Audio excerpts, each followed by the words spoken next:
غلوب کا شکار ہیں اور وہ ان کو خدا مان لیتے ہیں یا ان کی عبادت شروع کر دیتے ہیں یا ان سے پناہ لینے لگتے ہیں. تو یہ دونوں رویے جو ہیں یہ درست نہیں ہے. درست کیا ہے, کرنا کیا چاہیے, کہاں تک رہنا چاہیے جو ہمیں قرآن نے یا نبی صلی اللہ علیہ وسلم نے بتا دیا, بس وہی تک, کیونکہ یہ بھی علم غیب ہی سے ایک طرح سے تعلق رکھتے ہیں. یعنی جنات کے بارے میں علم جو ہے جو بتا دیا وہ تو بتا دیا گیا, لیکن جو نہیں معلوم اس کے بارے میں زیادہ تحقیق سے بھی بعض اوقات فائدہ کچھ نہیں. تو آئیے دیکھتے ہیں کہ قرآن مجید میں ان کا ذکر کس انداز سے پایا جاتا ہے. بسم اللہ الرحمن الرحیم. قل کہہ دیجئے اے محمد صلی اللہ علیہ وسلم, اوحیا وحی کی گئی, الیہ میری طرف, یعنی میں نے خود دیکھا نہیں, مجھے وحی کے ذریعے بتایا گیا. کیا بتایا گیا؟ انہو بے شک وہ, استمع غور سے سنا. ایک ہوتا ہے سمع اور ایک ہوتا ہے استماع. استماع کا معنی ہے توجہ سے سننا, غور سے سننا. غور سے سنا ہے کیا؟ قرآن. نفرن ایک جماعت نے, ایک گروہ نے. نفر کہتے ہیں 3 سے 10 تک کی جماعت کو, یعنی ان کی تعداد 3 اور 10 کے بیچ میں تھی. اور نفر اسم جمع ہے. اسم جمع کیا ہوتا ہے؟ جو دیکھنے میں واحد نظر آتا ہے لیکن ایک جماعت کو ریپرزینٹ کرتا ہے. مثلا قوم, قوم کی جمع کیا ہوتی ہے؟ اقوام. لیکن قوم ایک شخص کا نام نہیں ہوتا, قوم کے اندر بہت سے لوگ ہو سکتے ہیں. تو ایسے اسماء کو کیا کہتے ہیں؟ اسم جمع. تو نفر بھی اسم جمع ہے. نفرن ایک گروہ نے, من الجن جنوں میں سے, جنوں میں سے ایک گروہ نے غور سے قرآن سنا ہے. یہ بات مجھے وحی کے ذریعے پتہ چلی ہے اور مجھے کہا گیا ہے کہ میں آگے دوسرے لوگوں کو بھی بتا دوں کہ ایسا ہوا ہے. فقالو تو انہوں نے کہا, کنہوں نے؟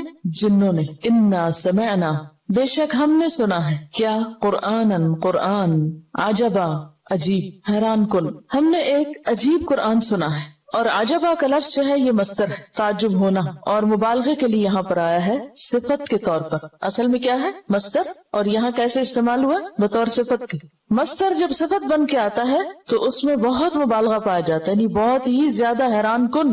اور یہ حقیقت ہے کہ قرآن اپنے نظم کے اعتبار سے, الفاظ کے اعتبار سے, معنی کے اعتبار سے, فصاحت کے اعتبار سے تمام کلاموں سے جدا ہے, بالکل ایک الگ چیز, کوئی اس کی مثال ہی نہیں. دنیا میں کوئی اور تحریر, کوئی تقریر, کوئی کسی کی بات, کلام, شعر, کچھ بھی اس کے برابر نہیں. اور جنہوں نے پہلی دفعہ سن کر یہ گواہی دے دی, انا سمعنا قرآنا عجبا, کہ ہم نے ایک بہت عجیب قرآن, یعنی حیرت انگیز. عجیب ہمارے یہاں اردو میں ذرا نیگیٹو معنی میں بھی آتا ہے, تو یہاں معنی کیا کریں گے؟ حیرت انگیز, حیرت انگیز قرآن سنا ہے. اب یہ واقعہ کہاں پیش آیا, کب سنا؟ اس کے بارے میں صحیحین میں ایک روایت آتی ہے ابن عباس کی کہ نبی صلی اللہ علیہ وسلم تبلیغ کی غرض سے اپنے صحابہ کی ایک جماعت کے ساتھ اوکاز کے بازار کی طرف گئے. اوکاز اور ظلم جنہ, یہاں میلے لگتے تھے, بازار لگتے تھے جس میں بہت بزنس ہوتا تھا, اور اس کے علاوہ کھانے پینے کا سامان بھی ہوتا اور شعر و شاعری کی مجلسیں بھی ہوتی. تو نبی صلی اللہ علیہ وسلم ایسی جگہوں پر جا کر تبلیغ کیا کرتے تھے, یعنی جہاں لوگ پائے جاتے وہیں آپ جاتے اور وہیں بات سناتے. تو آپ اوکاز کے بازار کی طرف روانہ ہوئے. یہ وہ وقت تھا جب جنات کا آسمان کی طرف پرواز کرنا بند ہو گیا تھا, یعنی اوپر نہیں جا سکتے تھے. وہ آسمان کے قریب جانے کی کوشش کرتے تو شہاب ثاقب ان کا تعاقب کرتے. انہوں نے اس کا ذکر اپنی قوم کے سرداروں سے کیا. ایک اور روایت میں آتا ہے کہ انہوں نے یہ ماجرا ابلیس سے آ کر کہا تو وہ بولا, ضرور کوئی ایسا حادثہ رونما ہوا ہے جس کی وجہ سے آسمان پر جانا تمہارا روک دیا گیا, کوئی اہم بات ہے, اس لیے زمین کے مشرق اور مغرب میں پھیل جاؤ, چپا چپا چھان مارو اور دیکھو کہ کیا ہو رہا ہے, کیوں ایسا ہوا ہے, اٹس ان یوزول. تو اسی تلاش میں جنات کا ایک گروہ اس جگہ سے گزرا جہاں آپ صلی اللہ علیہ وسلم نماز ادا کر رہے تھے اور نماز میں قرآن مجید کی سورت طٰہٰ پڑھ رہے تھے. انہوں نے جب یہ سورت سنی تو حیران ہو گئے اور کہنے لگے, بخدا یہی وہ چیز ہے جس کی وجہ سے ہمیں روک دیا گیا تھا. پھر وہ اپنی قوم کی طرف گئے اور وہاں جا کر انہوں نے جو سنا تھا وہ سنایا اور جو جانا وہ بتایا اور اپنے ایمان لانے کا بھی اعلان کر دیا. یہ واقعہ اس واقعے سے مختلف ہے جس کا ذکر سورۃ الاحقاف میں ہوا ہے. سورۃ الاحقاف میں جن جنوں نے آپ کا کلام سنا تھا وہ جن اہل کتاب تھے, کیونکہ وہ حضرت موسیٰ اور ان کی کتاب کا ذکر کر رہے تھے. لیکن یہ جن جو ہے یہ مشرکین ہیں, جیسا کہ آگے اس صورت میں ان کے کلام سے معلوم ہوگا. اور یہ بھی یاد رکھیے کہ نبی صلی اللہ علیہ وسلم کی جنوں سے ملاقات 1 سے زائد بار ہوئی, بلکہ اگر ان روایات کو اکٹھا کیا جائے تو یہ تعداد 6 کے قریب پہنچتی.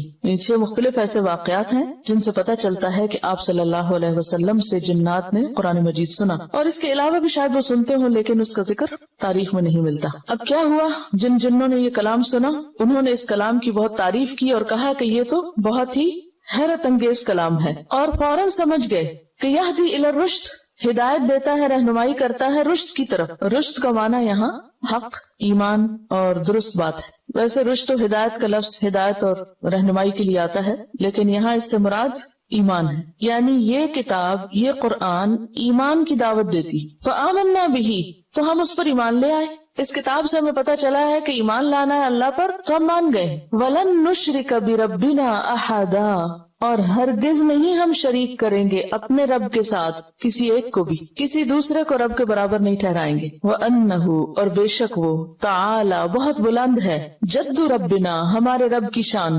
جد کا معنی ہوتا ہے بزرگی، عظمت، جلال، حکومت، دوسروں کے مقابلے میں بلند ہونا. حضرت انس کہتے ہیں کہ کان الرجل اذا قرأ البقرہ وآل عمران جد فینا، کہ ہم میں سے جو شخص البقرہ اور آل عمران پڑھ لیتا اس کا مرتبہ ہم سے بلند ہو جاتا، یعنی ہم میں سے وہ بلند مرتبہ سمجھا جاتا ہے، یعنی اس کا درجہ زیادہ ہو جاتا. وَأَنَّهُ تَعَالَى جَدُّ رَبِّنَا، اور یہ کہ بلند ہے ہمارے رب کی شان، عظمت. مَتَّخَذَ صَاحِبَةً، نہیں بنائی اس نے کوئی بیوی. صاحبہ کا لفظ جو ہے یہ صاحب سے، صاحب کس کو کہتے ہیں؟ ساتھی کو. صحبت سے یہ لفظ ہے، ساتھی، دوست. تو بیوی کو صاحبہ کیوں کہا گیا؟ اور ہمارے اردو میں فلاں صاحب اور فلاں صاحبہ، تو وہ صرف ساتھی کے معنوں میں، یا جیسے ہم کہتے ہیں نا سسٹر فلان، یعنی آپ اس معنی میں سمجھیے، یعنی آنر دینے کے لیے یا عزت دینے کے لیے. اور صاحبہ کا لفظ جو ہے یہ اس میں دوستی کا معنی بھی پایا جاتا ہے اور عزت اور آنر کا معنی بھی.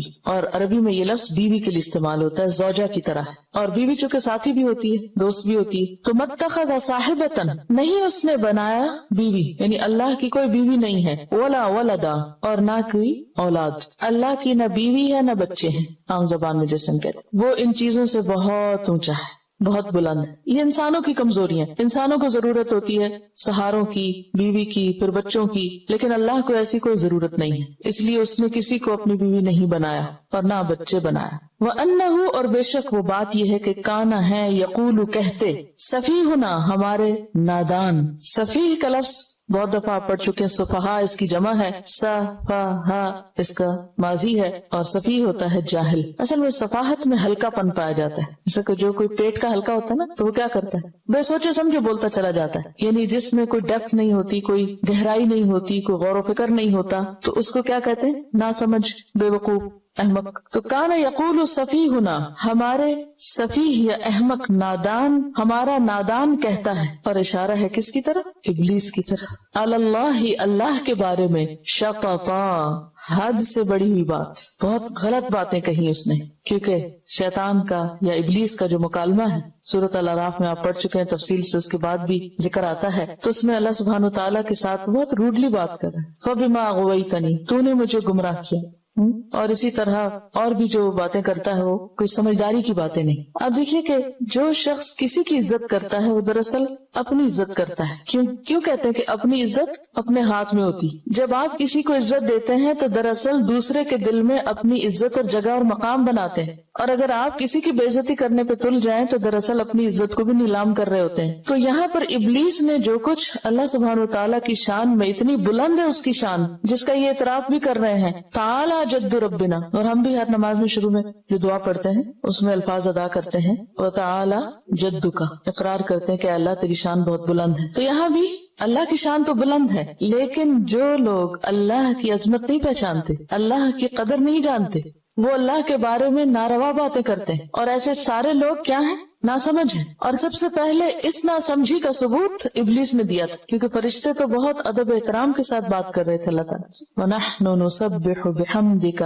وَنُقَدِّسُ لَكَ، اس کے مقابلے میں ابلیس نے غلط قسم کی باتیں کی. تو چونکہ یہاں سفیہ واحد ہے، وَأَنَّهُ كَانَ بھی واحد ہے، یقول بھی واحد ہے، سفیہ بھی واحد ہے، تو اس لیے مراد اس سے ابلیس ہے. اور پھر ابلیس کے بعد اس کے فالوور سارے آ جاتے ہیں اس میں، عمومی معنی میں سارے ہی ایسے ہیں جو بھی ایسی بات کرے. وَأَنَّهُ كَانَ يَقُولُ سَفِيهُنَا عَلَى اللَّهِ شَطَطًا، اور بے شک ہمارا احمق یا نادان اللہ کے بارے میں حد سے بڑی ہوئی باتیں کرتا ہے. شطط کہتے ہیں حد سے آگے بڑھنے کو. اب یہ ساری گفتگو جنات کی ہے جس کو وحی کے ذریعے آپ صلی اللہ علیہ وسلم تک پہنچایا گیا اور آپ نے اسے پھر ہم تک پہنچایا. یعنی بات پہلے آپ کو بتائی گئی پھر آپ نے آگے بتائی. تو ہمیں پتا چلا کہ جنات نے قرآن سن کر کن خیالات کا اظہار کیا, اپنے کون سے تاثرات بیان کیے. جیسے آپ لوگ بھی قرآن سنتے ہیں, کوئی سورت پڑھتے ہیں تو پھر آپ گھر جا کر یا راستے میں یا کسی سے فون پر یا لکھ کر کچھ تاثرات کا اظہار کرتے ہیں یا نہیں. ہر ایک اپنے اپنے کیپیسٹی اپنے اپنے ظرف کے مطابق کرتا ہے. کچھ لوگ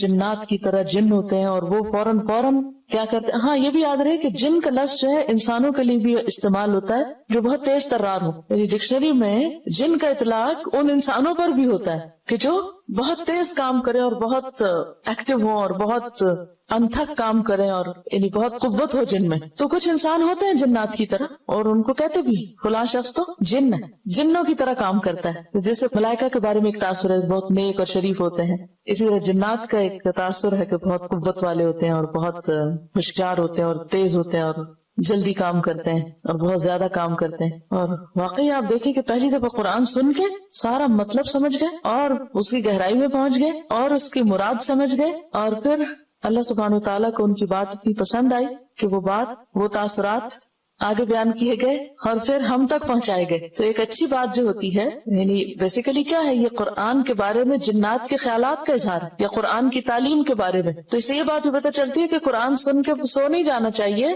اور جو باتیں دل میں آئے انہیں دل میں نہیں رہنے دینا چاہیے, انہیں لکھ دینا چاہیے, بول دینا چاہیے تاکہ پھر وہ ہمارے پارٹ پر ہمارا ایک حصہ بن جائے اللہ کی بات کو آگے پہنچانے کا. تو یہاں پر آپ دیکھیے کہ اس پارے کا 29ویں پارے کا جو مرکزی مضمون ہے وہ کیا ہے, دعوت اللہ. اور دعوت اللہ کا اسلوب کیا ہونا چاہیے, میتھڈالوجی کیا ہونی چاہیے, طریقہ کار کیا ہونا چاہیے, کب دعوت دینی چاہیے, پہلی دفعہ سن کر کچھ آگے بتا دینا چاہیے یا نہیں. وہ سارے سوالوں کے جواب یہاں سے ہمیں ملتے ہیں. تو جنات نے پہلا سبق سن کر اپنے تاثرات کا اظہار اپنی قوم کے پاس جا کے کیا اور پوری تقریر کر دی, جس میں سب سے پہلے خود قرآن کا ذکر ہے, پھر قرآن کا مقصد بتا دیا, یہدی الی الرشد, سیدھے راستے کی طرف لے جانے والا ہے. اور پھر فآمنا بھی, ہم قرآن پہ ایمان لے آئے, ولن نشرک بربنا احدا, ہم شرک ہرگز نہیں کریں گے. اور پھر یہ کہ اللہ کی شان بہت بلند ہے, بہت عظمت والا ہے اور اللہ کی کوئی بیوی بچے نہیں. اور یہ ہے کہ جس نے اللہ کے اوپر زیادتی کی بات کی وہ انتہائی سفیہ ہے,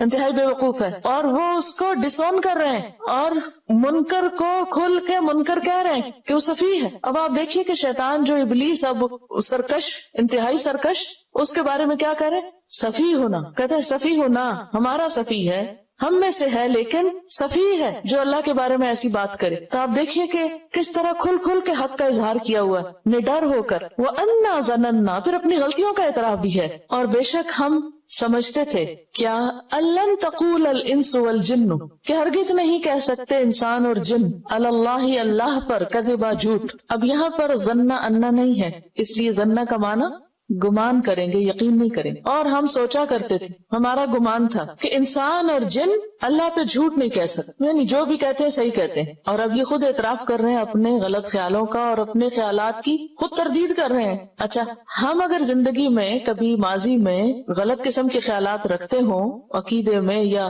عمل میں, تو عام طور پر اس کا ذکر کرنا پسند نہیں کرتے کہ ہماری غلطی ہے یا ہم غلط کہتے تھے یا غلط سوچتے تھے. یعنی غلطی کا اعتراف آسان نہیں ہوتا. لیکن یہاں پر آپ دیکھیں کہ قرآن نے ان کے دل کیسے بدلے اور وہ اپنے غلط خیالات کا بھی اعتراف کر رہے ہیں کہ ہمارا یہ خیال ہوا کرتا تھا, ہم کس قدر ناسمجھ تھے. وَأَنَّهُ كَانَ رِجَالٌ مِّنَ الْإِنسِ, اور بے شک وہ تھے کچھ مرد انسانوں میں سے, رجال من الانس, کیونکہ کچھ رجال من الجن ہوتے ہیں, کیونکہ جنوں میں مذکر مؤنث دونوں ہوتے ہیں. تو یہاں رجال کا لفظ انس کے رجال کے لیے, انسانوں میں سے کچھ مرد یعوذون, پناہ لیا کرتے تھے, برجال من الجن, جنوں میں سے مردوں کی, یعنی انسانوں میں سے کچھ لوگ جنوں میں سے کچھ لوگوں کی پناہ لیتے تھے, ان سے ڈرتے تھے اور ان سے ریکویسٹ کرتے کہ ہمیں پناہ دی جائے. عام طور پر عربوں کا طریقہ یہ تھا کہ صحرا میں سفر کرتے, جنگلوں میں جاتے, آبادیاں بہت دور دور تھی اور سفر لمبے تھے, تو راستے میں اگر کہیں رات گزارنی پڑتی اور جہاں وہ رکتے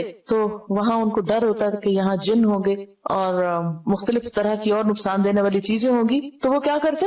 سارے شر سے بچنے کے لیے جنوں کی پناہ مانگتے کہ میں اس وادی کے رب جن کی پناہ لیتا ہوں، وہ میری حفاظت کرے تاکہ مجھے کوئی نقصان نہ پہنچے۔ تو اس کی طرف یہاں اشارہ ہے۔ اللہ کے سوا کسی سے پناہ لینا سب شرک، صرف اللہ ہی ہے جو پناہ دے سکتا ہے۔ اور یہ جو یعوذون کا لفظ ہے نا، عین واو دال سے، عاذ یعوذ کا معنی ہوتا ہے کسی کی پناہ طلب کرنا، اسی سے لفظ تعویذ ہے۔ یہ جو تعویذ لکھتے لکھاتے ہیں نا، اگر اللہ کے علاوہ کسی اور کی مدد مانگی جائے، خواہ کوئی فرشتہ ہو خواہ کوئی جن ہو، تو شرک ہے۔ لہٰذا ایسے تعویذ لکھے ہوئے جن کے اوپر نمبرز ہوتے ہیں اور کوئی پتہ نہیں چلتا کہ اس سے مراد کیا ہے، اور بعض آپ نے اگر کبھی دیکھے ہو تعویذ تو ان کے اوپر عجیب و غریب جنوں کے نام اور عجیب و غریب قسم کے لفظ لکھے ہوئے ہوتے ہیں، اور جن سے مراد کچھ ارباب